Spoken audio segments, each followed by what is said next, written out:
Bien, pues primero que nada, saludos profesor y compañeros. En este video hablaré acerca del programa que desarrollé para generar las curvas IPR y el cálculo de otros parámetros que iremos viendo conforme vayamos avanzando.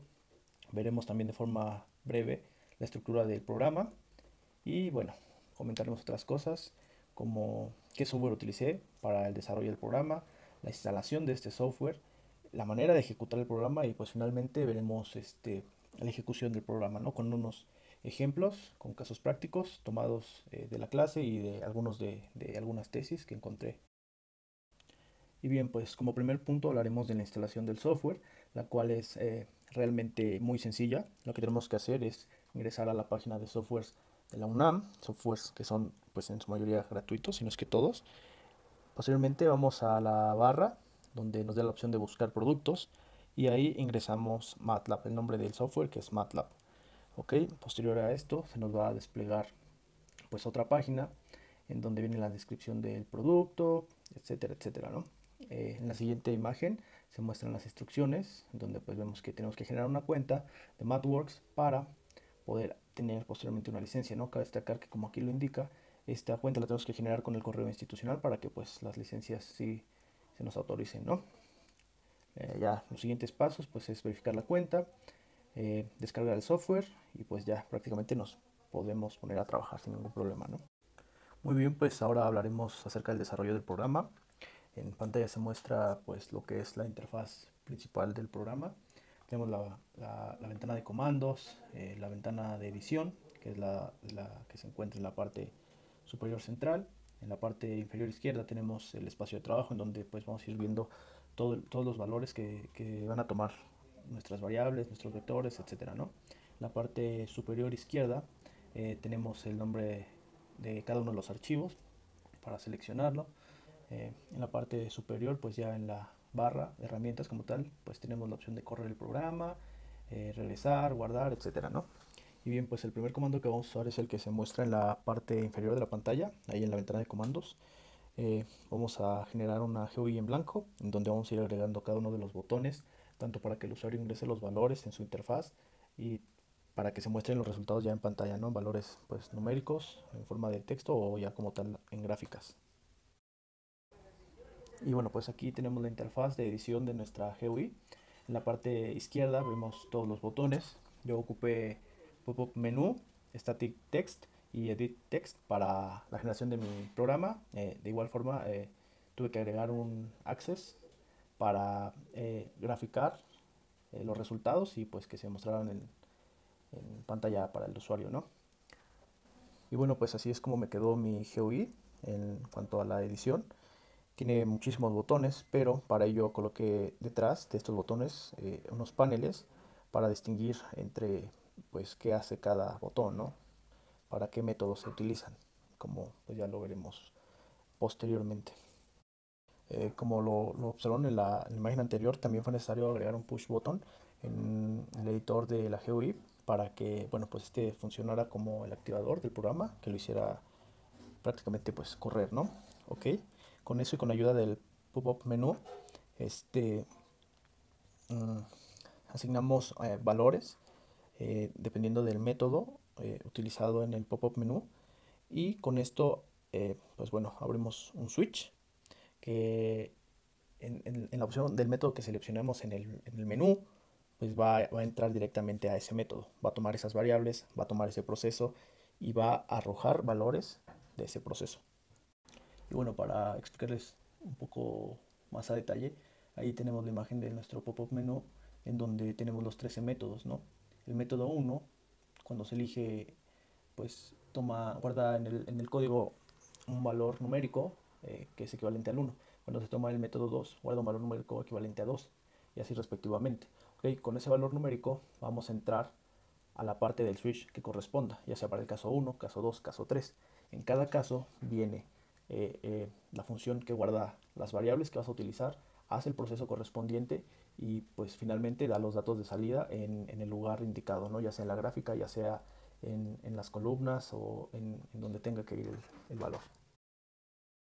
Por ejemplo, si escogiéramos el método 1, pues directamente vamos a ir al caso 1 del switch, en donde se calcula J, ¿no?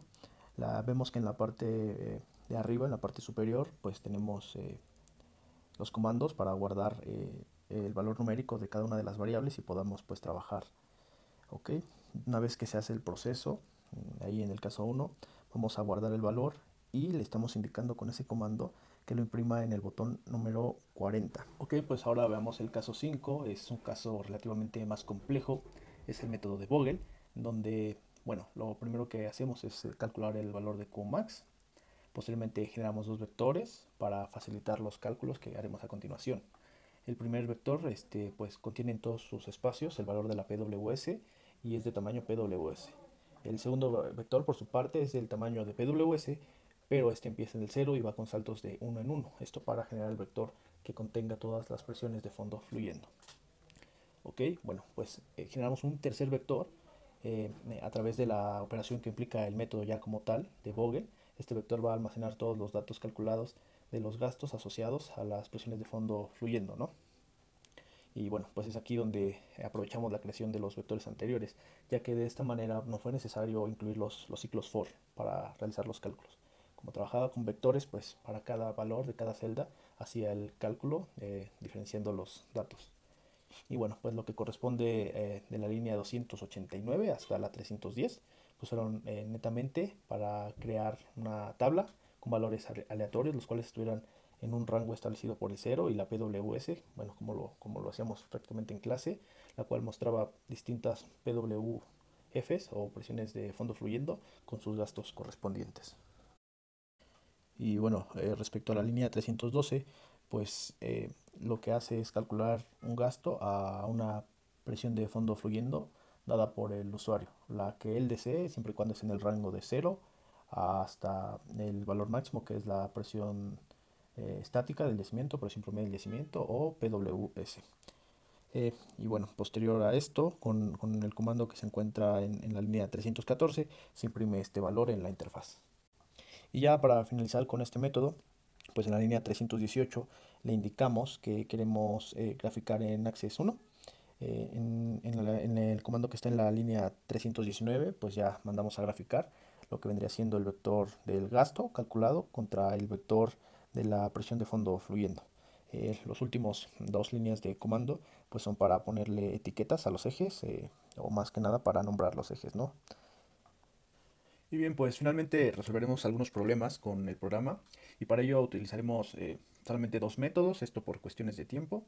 Y bien, comencemos. Ok, pues el método que vamos a utilizar es el de IPR Futura. Y bueno, ahí tenemos el ejercicio 2.1.11, el cual nos dice que un ingeniero de producción está a cargo del Pozo Vasco 25, que está produciendo 200 barriles por día con una PWF de 2500 psi-A.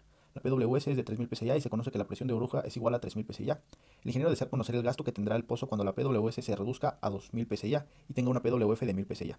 Dibujar las curvas IPR, presente y futuras. Ok, bueno, para la solución de este problema, pues nos vamos a ir a lo que es nuestra interfaz. Vamos a seleccionar el método y vamos a buscar el panel en donde se soliciten esos datos para ese método en específico, como se muestra a continuación. Bien, pues aquí ya tenemos nuestra interfaz principal. Podemos ver en la parte superior izquierda que ya tenemos el método previamente seleccionado. En la parte central izquierda de igual forma se muestran ya los datos ingresados. Y bueno, en la parte derecha inferior se presentan dos paneles, el cual muestra el IPR presente y el IPR futuro. Y en estos paneles en la parte inferior vemos unos cuadros de color naranja, unos rectángulos, perdón, de color naranja, en donde en la parte de abajo ingresamos una PWF, la que el usuario desee, obviamente que esté en el rango, ¿no? Marcado por el 0 y la presión de fondo cerrado. Y la ventaja de esta herramienta es que nos va a dar el gasto a esa presión. Cualquiera que nosotros ingresemos nos va a dar el gasto. Y esto pues nos sirve para resolver la parte del ejercicio en donde se desea conocer el gasto con una PWF de 1000 PSI, ¿no? Esto obviamente en el dominio de la IPR futura. Y bueno, pues una vez que seleccionamos el método, ingresamos los datos de manera adecuada, el paso siguiente es dar clic en el botón calcular y pues ya automáticamente se despliegan los resultados. Tenemos ahí los dos paneles en donde se generan las tablas de manera automática con valores aleatorios de presiones de fondo fluyendo y sus respectivos gastos, ¿no? Igual en la parte inferior en donde nosotros colocamos las presiones de fondo fluyendo deseadas, pues nos arroja el gasto Y bueno, si regresan tantito el video y ponen atención al ejercicio que ya estaba resuelto, pues bueno, los datos coinciden.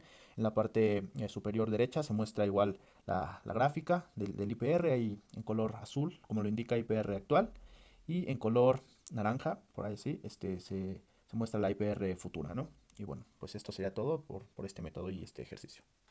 Bueno, el siguiente ejercicio a resolver tiene que ver con la IPR generalizada. En esta ocasión usaremos el caso A, como se muestra ahí en la selección del método. Recordemos que este caso A involucra que la presión de fondo fluyendo sea mayor o igual a la presión de burbuja, por lo tanto estamos en condiciones de bajo saturado. Y bueno, pues ya una vez seleccionado el método, lo que correspondía era ingresar los datos en el panel correspondiente. Dimos clic en calcular, perdón. Y bueno, en la parte derecha de la interfaz pues se muestran los resultados de manera automática.